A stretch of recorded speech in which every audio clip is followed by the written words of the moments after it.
सरकार के द्वारा ये कार्यक्रम रखा गया है और इस जनपद के इस क्षेत्र के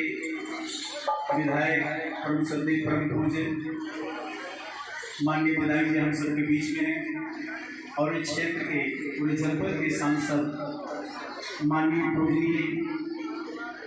और हमारे इस उत्तर प्रदेश शासन के उत्तर प्रदेश के परम संदीप परम पूज्य माननीय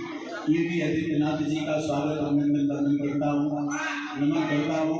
और जो भी यहाँ पर उपस्थित हैं सभी के चरणों में नमन बंदन करते हुए आप सबको थोड़ा सा 2 लाइन कुछ कहेंगे और उसके बाद थोड़ा सा फिर नृत्य का कार्यक्रम देखेंगे आप लोग।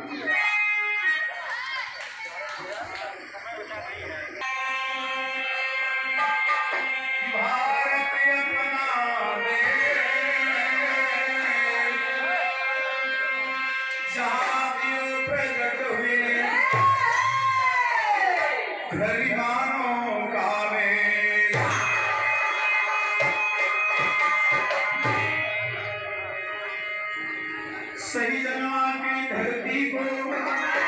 करता हूँ प्राण, जो भी सज्जन जुटे यहाँ पर सबको जय जय सीताराम।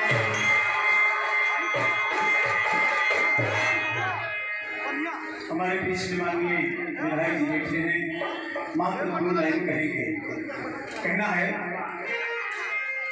स्वागत अभिनंदन वंदन है